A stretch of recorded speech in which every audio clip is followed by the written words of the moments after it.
Hi, I'm Christian, a filmmaker. And I'm Ben, an animator. And I'm Daniel, an illustrator? We could say that.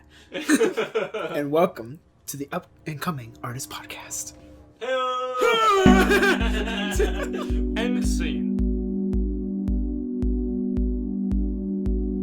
I know that feeling so bad because podcasting. Done it before. Yes, I know, and we're going to talk about that. So, Daniel has done so many amazing things. He's an animator, illustrator, character designer, what else? Abstract artist. I want to talk about that a little bit today. Yeah, I mean, you've done vending and tabling at events. You started your own podcast, and you're just a cool dude. So thanks for coming on, man. You're a cool dude too, and you're a cool dude too. You pointed at Ben twice. They can't see my hands. It's okay. Now, one thing we gotta get off the table real quick, not the literal table, yeah, stuff, yeah, is every single person I know at Cal State Fullerton, which is where we met for everyone listening right now, has said your last name differently. So how do you actually pronounce your last name? Okay, so the way my family says it, aka the American way, I guess you could say, I say Jungenberg. Jungenberg? Yeah. But the German way is, and I'm probably going to butcher it because I don't know German, is, I think it's like Jungenberg or something like that. I don't know. One of my old roommates used to say that, so I'm going to take his word for it. So you introduced yourself as an illustrator. And what I want to talk about is because for everyone who is following you online, and that's that sushi shirt kid on Instagram, so everyone check that out. There's a lot more than just illustration on your Instagram. So my first question is, why would you describe yourself as an illustrator first before all those other things that I mentioned? Because I think that's where my current trajectory is for a lot of my work is illustration focused, maybe a little bit of graphic design kind of stuff. But yeah, I do have quite a mix. I just prefer to call myself an illustrator because that's pretty much like a big banner. It's like I do art, but not moving. No, but you have done animation though. Yes, and am I the biggest fan of it? Depends. I like helping out and doing coloring and stuff like that, but I'm definitely not an animator per se. I did it in your class actually, well, pre-production sort of. Yeah. And then I did it in production later, but I don't really animate anymore, so I don't consider myself I don't call myself an animator per se. So yeah. I usually just go with artists, but illustrator is if you want to go a little bit more segue into funnel it down. Exactly. Yeah, well, that's cool, man. And do you feel like you've always had your hand dipped in a bunch of different places, or was there a starting point for you? That is exactly what I would say, because I've been in I've tried almost every kind of art you could do, I guess you could say. I've tried dance, I've tried music, I've tried writing, and I've tried art, or visual arts specifically. Gotcha. And visual arts is the one that stuck the most, for sure. And yeah, I definitely jumped around a lot, especially in school, about what I wanted to do. And I'm still figuring that out, but we're all figuring it out. Yeah. So was that college, or was that pre-college? Or? I didn't really I didn't really think, I'm gonna go do art until college actually, because before college, back in the long time ago, I wasn't even thinking of art. I was just kind of I kind of just want to enjoy life and stuff. And Gotcha. So I was a big science guy, big math guy. Really wanted to go into the sciences. Wasn't sure where. I was just really good at it, so that was kind of where I wanted to go. But then video games happened. So yeah, but video games specifically is kind of what moved me more towards visual stuff. I didn't know exactly what I wanted to do in video games, whether it had been the art or whether it had been the computer science kind of stuff. And that's definitely where I was having a hard time deciding in high school.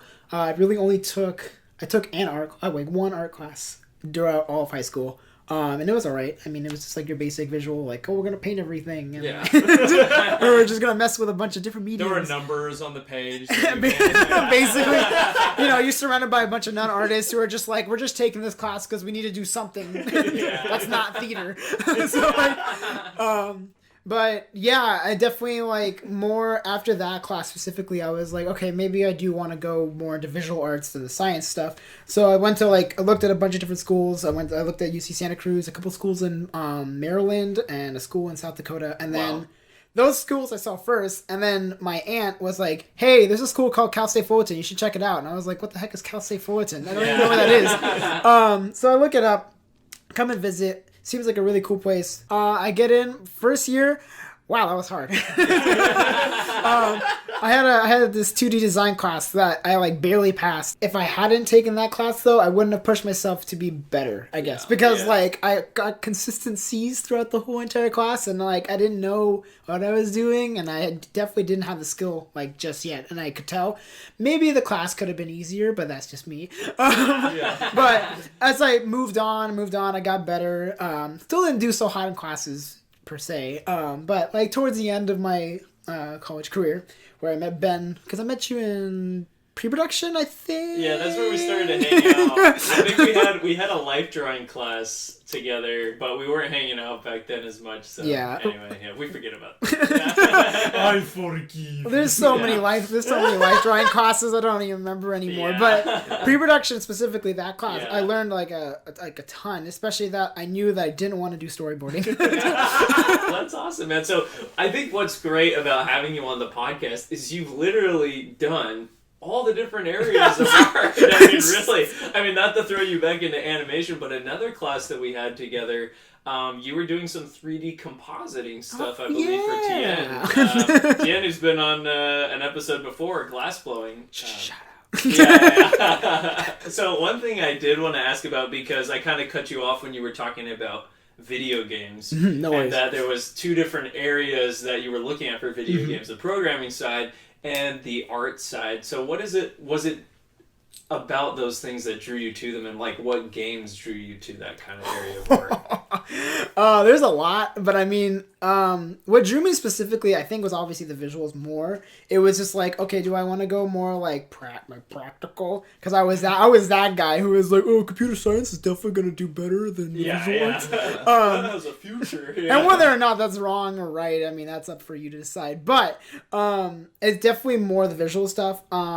There wasn't anything like any game specifically where I was like, oh yeah, this is like definitely what I want to do. I think it was just my like kind of enjoyment in general, and how much like fun I had, and how much I wanted to like spread that among other people. Like where I was like, okay, that's like what I want to do is make people smile, make people happy, which is my goal in life. Yeah. Make as many people happy as possible. It doesn't like, I don't care where I'm going in terms of like industries or anything. That's just like what I want to do, is like make as many people happy as possible, whether it be like when I was at food and beverage making someone smile because I gave them their drink right or made their drink stuff, and then or like with my current job where I'm like fixing up websites and doing stuff like that, making people happy like that.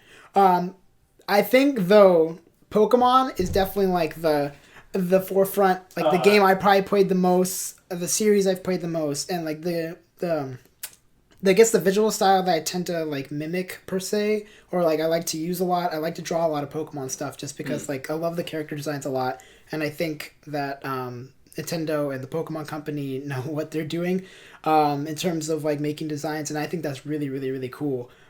So I try to like take off bits of that, and then like any other kind of video game in general. Nintendo is very, very good at doing that, and then. Sony is doing great nowadays. Really enjoyed a lot of games now, and I'm like, oh, that's really cool. I wonder how I could replicate that in my work. So I take bits and pieces from everything, but it's funny because video games is actually not exactly where I pulled a lot of my like inspiration for art. It was definitely a driving factor, but it was actually like Japanese manga and anime. That's definitely like where I like get a lot of my inspiration from, and a lot of my ideas from, and a lot of my storytelling elements, and a lot of that kind of stuff. So, and now, what do you think it is about those visually that draws you to them? Like, you know, Pokemon, is it kind of like round shapes and that sort of thing, or you know, an anime as well? I think for Pokemon specifically, I think it's like the colors and like all of that kind of stuff is that like they're just so striking, and you can definitely tell like silhouettes are like so easy for me. I mean, maybe not for everybody, but like because I've played the series for so long, I could be like, oh, look, if you pull up a silhouette, I'll be like, oh, that's insert name here. Yeah. Because, like, Who's they... that Pokemon? Exactly. Like, I would do that. I'd be like, oh, it's insert Pokemon here. And I'd be right. I'm like, yeah. It's like passing like a pointless pop quiz, which I love doing. So, I mean... Yeah, so the point being that the designs are so good that you can tell just by the silhouette what it's supposed to be. It's Absolutely. recognizable Yeah, even and- at that simple level. Yeah, especially like with the first generation, like anyone who's played it can like most likely tell you at least like half of them. They won't know exactly like their names. They'll be like, oh, I remember that one, and I remember that one, I remember that one. Like my mom, she remembers like a good amount of Pokemon because like it'd be something we did like back in when I was like 5 or 6. We had one of those like the book Pokedexes. Yeah. So we'd flip through it and I'd be like, Mom, you like this one? She's like, nah. And then I remember specifically that was the exact voice she made for Gyarados. So like I was just like, nah. Associated, yeah. Exactly. That's awesome. Well, and I wanted to say a character that I really like in your illustrations that kind of transition to that is the axolotl character that you have, who I would say, you know, going off of that face and the round features, it really has a clear silhouette with the circle and like the tendrils off on the side. So like, how did you kind of come to that design? And what drew you to axolotls? In terms of the simple design, I was kind of like, I think during that time I was messing with like collages and like just putting a bunch of stuff on the page, which you have picked up right there. Yeah, we have Daniel's Instagram open so we can check out his work while we're talking here. Yeah, I think specifically with that page, I think I was actually cafe sketching like with like a group of people from Long Beach specifically. And I was just like messing around with shapes and I was like, this looks kind of simple. And there was actually no reason in terms of like doing the axolotl specifically. It was just kind of like the first thing that, not really the first, I guess it was the fifth thing to come to mind. fourth or fifth. But I remember I was like, okay, I want to try to do something simple, something easy, something I could draw like with no hesitation and like I don't have to like think about it per se. And then I just started getting it and I'm like, wow, these look really cute. Like, I think I'll just keep drawing them and drawing them and drawing them. And then I kind of, from that one specifically, I jumped off into other animals. Because I'm a huge, I love animals. So like, big bio guy. I really love birds specifically, which is funny why I drew axolotls instead. But whatever. There's birds on your Instagram too. Yeah. But then nothing specific for the axolotls, like, per se. It's just I just started to really enjoy like just a really simple the white, the black, and the pink. So yeah. Now you have a lot of these kind of collage-y, kind of abstract animal character pieces on your Instagram. And what I wanted to know is kind of like, how do you even go about starting one of these? You know, is it just in the middle, or do you just kind of think of different animals, or how do you do it? Cool. So it really depends on the page. You can definitely tell where I started if you look at whichever one's on top of everything else. So like with this, like the cat one, I started in the right corner for whatever reason, and then I just like, okay, let's just start drawing circles and circles. The axolotl, I started in the middle for that one, and then I kind of just spread out, and I was like, okay, let's start messing. I'm specifically stuck with circle shapes at the beginning, and then I was like, okay, maybe I can like kind of mix up the shapes as I go on. And for the animal one specifically, I know I did like a lot of like what do you call it, like artist references. For the axolotl one, I think I did like Picasso, and then like I did a Monet one for the owls, I think. Oh, nice. So it's really just whatever comes to my head while I'm drawing, and it can be completely random. You never know what's gonna come out of this hand. Yeah, that's awesome. And then in terms of media, what do you use typically when you're making these? So back when I did the collages, because I haven't done them in a while, I did a mix. So for the first couple ones, I did Sharpie, and then I used Tombos for my color. As time went on, I started using microns. I used a Sharpie pen. I've used quite a bit, like just a bunch of random like tools and materials, just kind of like screwing around with what could be like the best or the worst. Because there are some that I didn't post where I was like, ooh, wow, that's a no-go, boss. I think everybody has stuff in their sketchbook like that. So what we've talked about so far is that you're an illustrator, that you got into art kind of as you were going into college. It was really hard, but it pushed you. You also mentioned that you have done lots of other kinds of art. When did those come into play in your life? So those were actually before all of the visual arts. Oh, really? Except for the writing. The writing's the only one I've kind of kept up on, sort of. But for music, I played the bass for 3 years. Mostly because my brother played the guitar, and I was like, I don't want to play the guitar. So, like, Yeah, I was like, okay. Bass guitar. Yeah. And it's kind of like, it's funny that I chose the bass specifically because, like, I've always been, like, kind of a person who, like, I'm okay with leading, but I definitely want to be, like, more of a supporter person. Mm-hmm. So I wanted to be, like, a support for my brother because he was the guitar and I was the bass. So I wanted to, like, help him keep a rhythm while he's doing whatever the heck he's doing on his guitar. So I played bass for 3 years. Kind of basically gave it up where I was just kind of got lax with it.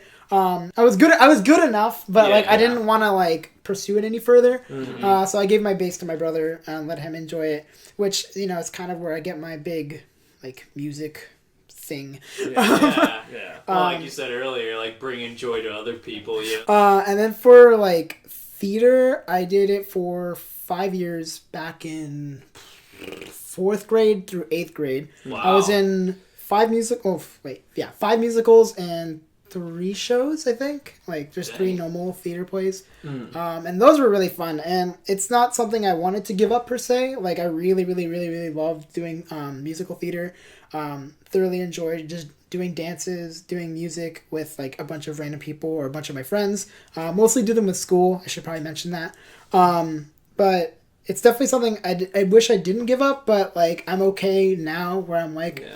I basically just do it all my life. Where the whole thing is basically a production where I use my hands a lot and I talk and point. I guess I noticed that, like, specifically with theater, too, is, like, it's really pushed my, like, creativity, I guess. Because I'm always thinking, like, oh, well, what could I do better? Or what could people, like, enjoy about my work specifically?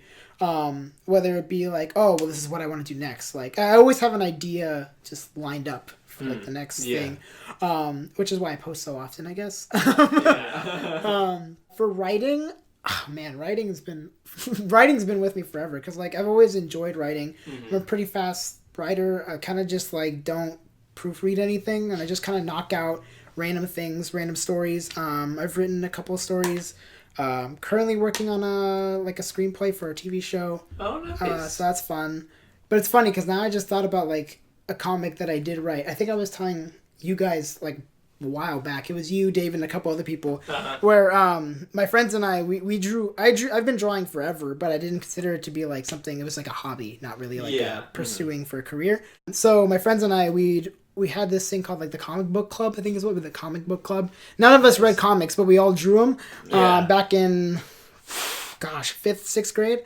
I remember specifically that I had one that I ended up writing, I think 120 pages or something like that. Oh my gosh. And it was all in one of those like the sketch, not sketchbooks, but like the notebooks with the camo on it. Yeah. I remember specifically it was red, and I drew on it like every day, and I took it with us during my like Oregon trip back in the day when I traveled with family a lot. Yeah, and it was really fun. I had, like, obviously I incorporated basically all my friends, but just changed their names a little bit. Yeah, hey, that's great. But it was so much fun doing that, and then, like, we did, like, a Yu-Gi-Oh! Like, spoof, basically, where we had, like, a bunch of cards that we all drew, and then we all played against each other. And then we got trading cards banned at school because of it, so... That's gotta be a great story. Yeah. We may have sold them. Whatever. So this was middle school. Sorry, elementary school, middle school. And you continued doing this sort of stuff in high school as well? Drawing, no. I actually kind of stopped around 7th grade. I would think about it, but like not... I wouldn't draw anything. I drew a lot in like the margins of books. Did that like all the time, but nothing like I never did like another comic. I never did like cards or whatever again until college happened, where I waited a long time. I waited until like probably my last semester, and I was like, I could probably make like stuff for this, and that would be really cool. So then I started doing that, and then I sold them, and now here we are. Yeah. And I did kind of want to, and I hope this isn't jumping ahead too much, but I did want to talk about you tabling and vending at events. But before I get into that, I do want to say, you're like the convention guy. Like, every time I hear about, like, an event, you're already there. You know what I mean? So, because most of the people listening to this are usually students looking at like where they want to go with their art, kind of like you had when you went to college. And I think conventions can be a good way to like get some exposure to like the art. So what are some conventions that you've really enjoyed and like that you would recommend to people? So it really depends on like what you really want to do. Obviously, anything free is always going to be great because it's like I don't have to spend money. I don't have to spend money, but I end up spending money anyways. I really, really, really, really, really enjoy Zine Fest. Specifically the OC Zine Fest, the Long Beach Zine Fest, and the LA Zine Fest. I've been to the OC Zine Fest and Long Beach last year, and I really enjoyed both times. Met a lot of fantastic artists, got to talk about like what we'd enjoy, blah blah blah. Got to talk about whatever we want really, and it was like really entertaining and like good to know that like they're not just like celebrities or whatever. There's something behind that Instagram thing where people are like, I play video games too. I enjoy walking on the beach, letting the wind blow through my hair. You can set up one of their dating profiles.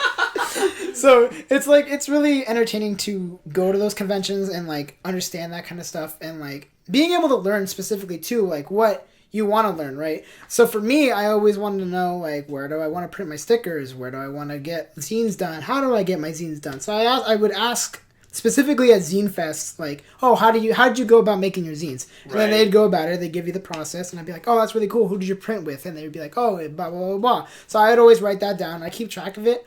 I haven't done a zine yet, but we're getting there. Everything is ready. Everything is ready. It'll be printed at some point in time, just not now. But like, you kind of learn everything you want to learn if you're willing to ask it. And I know it's like really scary. I mean, I was scared like the first time I went to like Designer Con and all of those events, like being able to like talking to people, because I had this mentality where I was like, oh, they're like celebrities, they're not like they're not just normal people. So I was like really nervous. I'd be like, I love your work kind of thing, or like you make one comment like, oh, I love your work, and then that's it, and it's like a really awkward silence, and then you're like, I want to buy this, okay, bye. But as events have like gone on, and after my first Designer Con experience, which was fantastic, it's definitely one of the conventions I'd suggest to anybody, regardless of what you want to go into for art. But it's a ton of fun. Have questions. If they don't want to answer them, it's okay. They don't have to. It's not like they're not obligated to, and you shouldn't feel like they're obligated to. I know, like, if like someone doesn't want to talk, fine. that's okay. I get it. Like, you're working. They're trying to make money, so like, I ain't trying to be here like loitering like for the whole time. But like, if they're willing to have a conversation, great.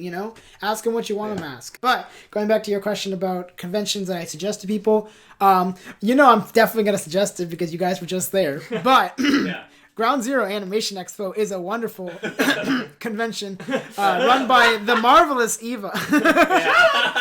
Shout out! Go check out her episode because I love that episode. But no, that expo is really great, mostly because like she has fostered more of like a community art event versus like a professional per se. Like, there's something about going to other conventions where there's definitely like a professional thing. Like, they're trying to make money and they're like, they're more stern, they're trying to sell stuff.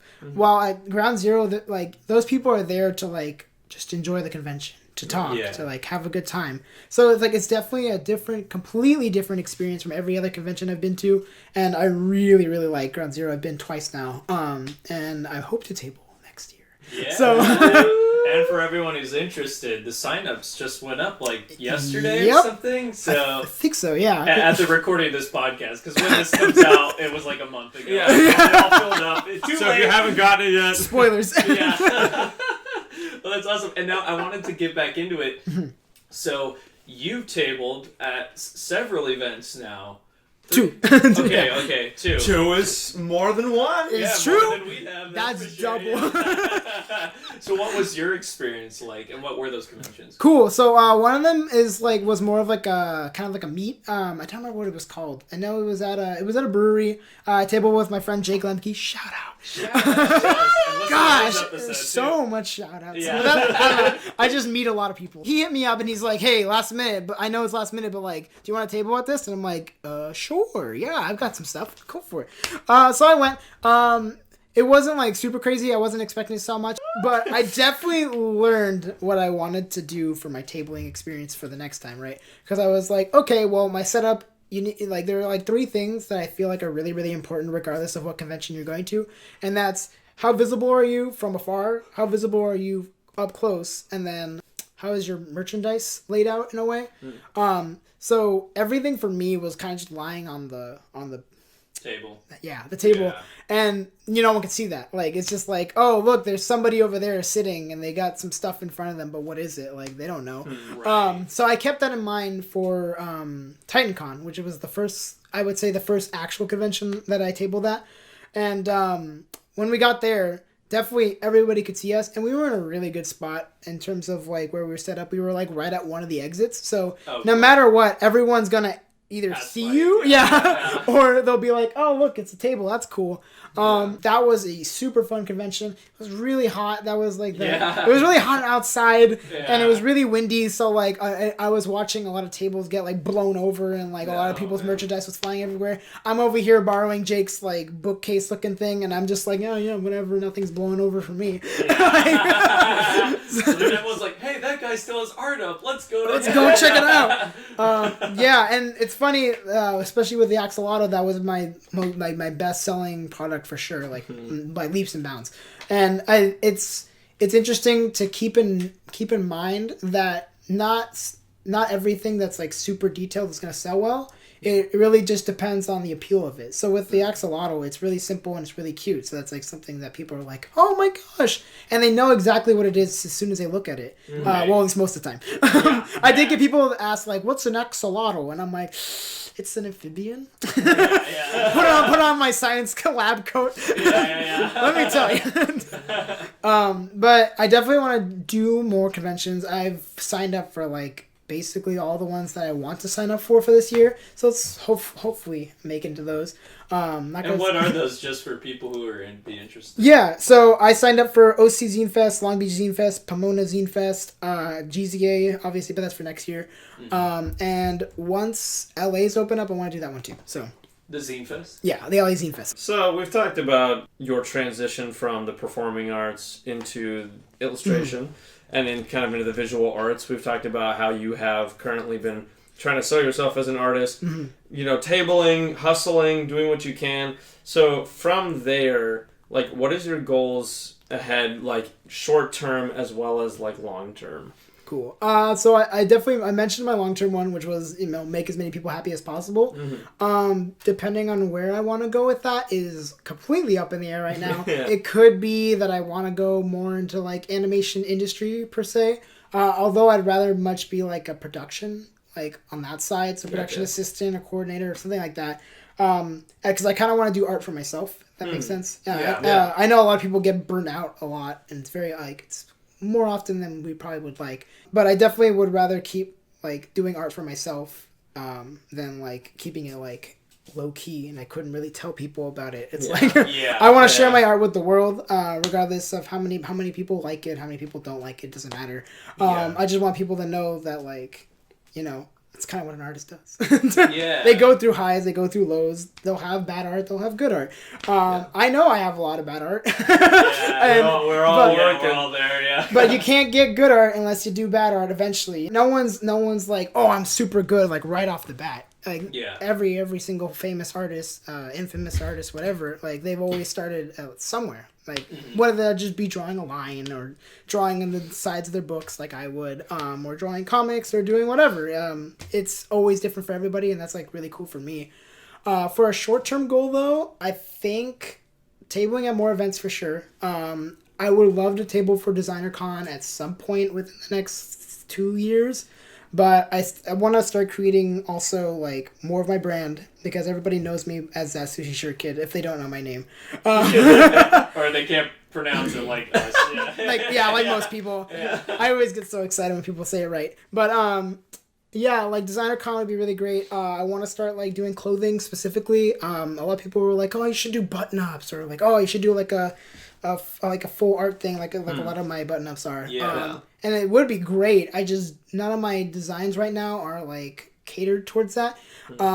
Definitely the axolotl will probably be like the first of that line. So look out for that eventually. Yeah. Ooh, you heard it here first? Possibly. Maybe.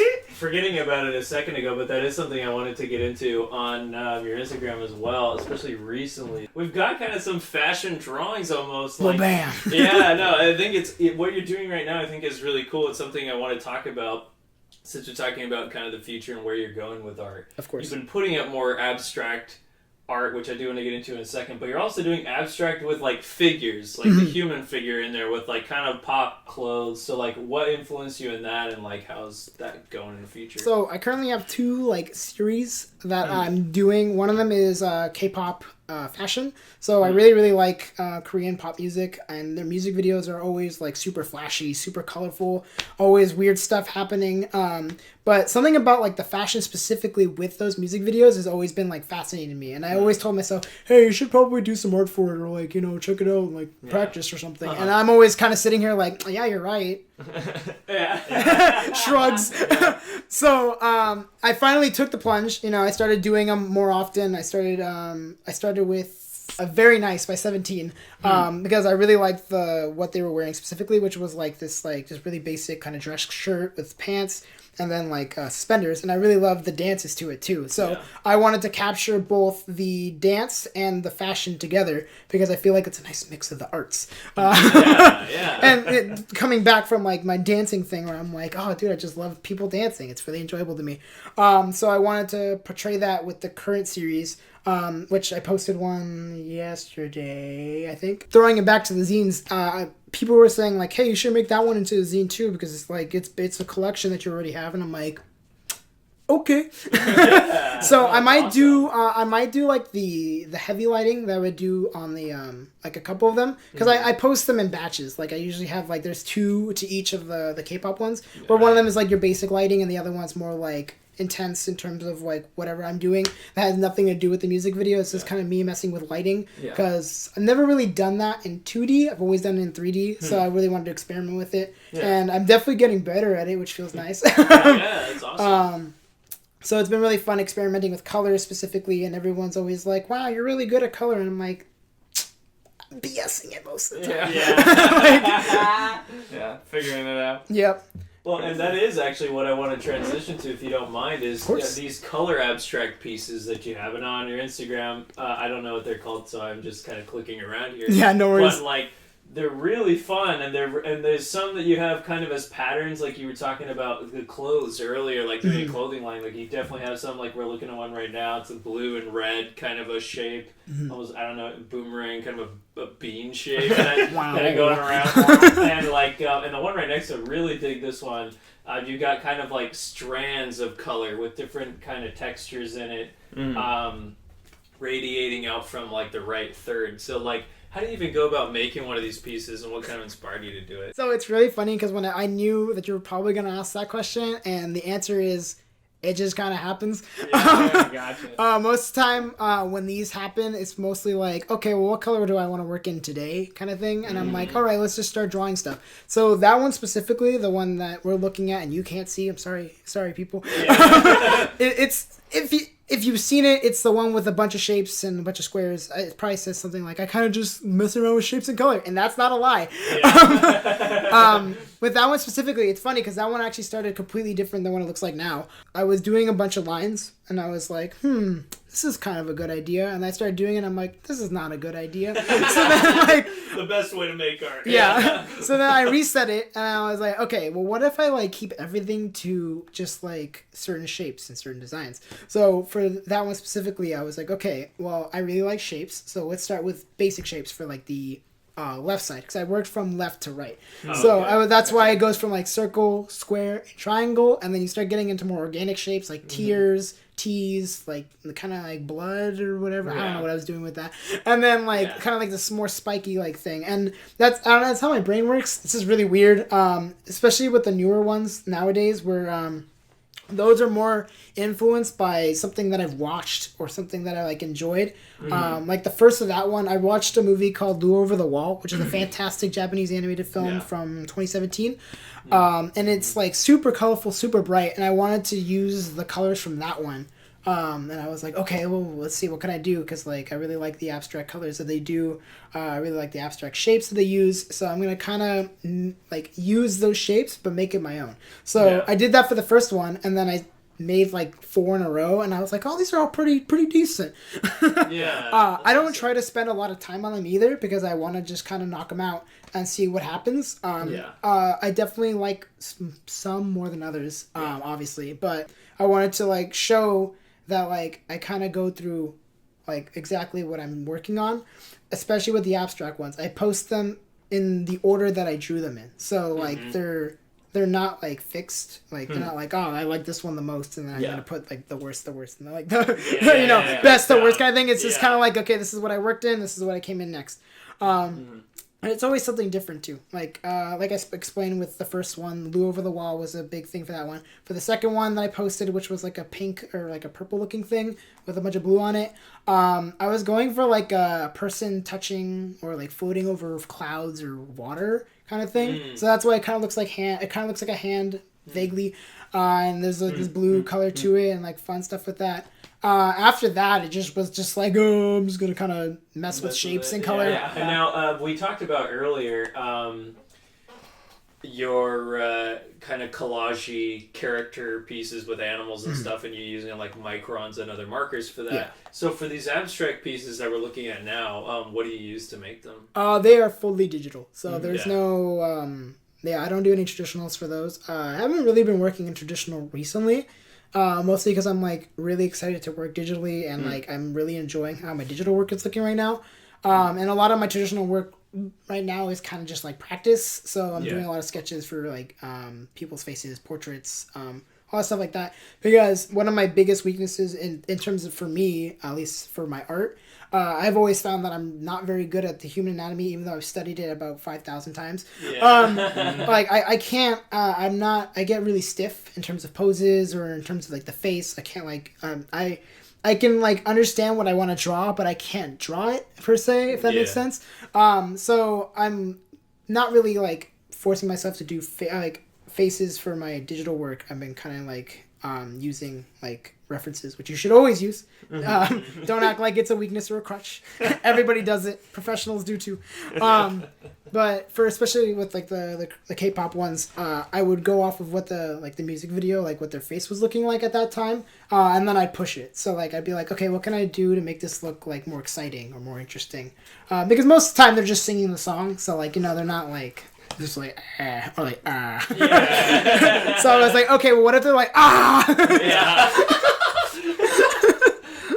So that's definitely what I'm trying to do with faces specifically, and especially with my sketches too. Gotcha. So pushing myself further than I've done before. And then in terms of digital, is that just all Photoshop? Yeah, everything is in Photoshop. I would love to mess with Illustrator at some point in time, because I feel like that'd be really great for my abstract ones. But I'm kind of comfortable with Photoshop right now. And you're working full time, so yeah. It's crazy. So, I mean, obviously you have a pretty varied style of art. Do you feel like you take influences from all the other art that you did before you got into the visual arts? Yeah. I would say not per se like what I'm drawing specifically, but more like what I'm like, how I'm feeling or like reacting. So music's always been a really big part of my life. I sing songs like all the time. I have a huge library of random stuff, and everyone's like, oh, he's like the human radio or whatever. So like a lot of music that I listen to influences my art in whatever way. I'm not sure exactly, but people say like, oh yeah, this reminds me of that one song. But like I said, like with the K-pop, I always bring up the K-pop one because it's one I'm like really enjoying doing right now. Obviously that one's influenced by the music video specifically. And then the colors could too, especially with Lure Over the Wall. It's like kind of a musical in a way. So there's a lot of music, and it changes like with the characters. Like the characters lose all sense of like form and anatomy when they're dancing, which I think is hilarious. So that really helped kind of like push me towards other things. But when it comes to like the other stuff, like writing or like my theater stuff or anything like that, I think the writing more comes into like my storytelling. So like when I'm writing stories and I'm like, okay, well, what character do I want to do next, or like what do I want to try and mess with? I usually will write it down first, or I'll have it written down in my head, and I'm like, okay, so this character is a blonde dude. He's got sunglasses or whatever, and like that's what I want to do. So like a couple of my pieces, they're mainly influenced by stuff I've seen, like movies or comics that I've written before. Portraits where I'm just like, okay, I'm gonna do a bald guy. Why? Because he's bald. Crazy, man. Well, that's cool, and I think just to keep going with kind of Christian's question there, and that's about you tying all together the arts that you've done like throughout your life. Yeah. There's one more that we haven't talked about. At least one more. There's probably more than that, but at least one, and that is starting your own podcast. Hello, Yes. podcast buddy. Yeah. So you want to talk about that for a second? So here's a spicy thing. So what you don't know is that my podcast that I was working on, it was called Down to Talk Podcast, and I had a really fun time with my old roommate doing it. We got to like kind of a crossroads where we're like, okay, do we want to spend money on this or do we not want to? And we kind of decided that we didn't really want to. So we did the first 6 episodes. It was kind of just a show about nothing. Yeah. I like to explain it's like Seinfeld, but a podcast. And we kind of just do whatever topic off the top of our head, because like it's completely random. I mean, like we'd have episodes, like our second episode was like about trains and in movies, or movies about trains. And then like we had like childhood video games, pet peeves. I mean, like it was all over the place. And I that's my brain, like, and that's his brain too, which is really funny. We're very much kind of the same person. But this podcast that I'm making now, eventually, it's already you heard it here first. Sorta. At least for the general public, yes. So that one is going to be called Why We Love, and that one's a little bit more focused on kind of like what people love, like their passions for stuff. I wanted to focus mostly on pop culture because like I was always thinking, I'm like, you know, if I were to have a really long discussion and like I wanted to end a sentence with, and that's why I love blank. Like, what would that be? What would that be for me? Like, I'd be like, oh, it's Pokemon, like, for sure. Or, like, oh, it's Super Mario, it's Zelda. And everyone's different. And I kind of want to, like, have that shown in a podcast. So, like, I've already written up, like 40 episodes probably with a bunch of people, because a bunch of people want to do a bunch of random episodes. A lot of our friends that you probably know that I won't say yet because they're going to be secret until the episodes come out. But I'd love to have you guys at some point on that podcast. Woo! But that'd be awesome. Come on. But no, really, your work really is great, man. That's why I'm so glad that you've been able to come on and we've been able to talk about it, because it is super dope. Yeah. So, I didn't get the Instagram thing out super early, so we only had 2 questions, so we're not going to cut the video for this, but we will have it in the episode. I know, that was my bad, I'm sorry. It's all good. You're okay. But let's go through the Instagram questions before we finish this. It's the Instagram questions. That's Oh man, this is why we need a visual podcast. We need a clean version of that. It's the Instagram questions. That'll be our new thing. So, from our friend Arma Puros, who we actually had in the last episode, he asks, what was your favorite media source as a child? TV, comic books, anything?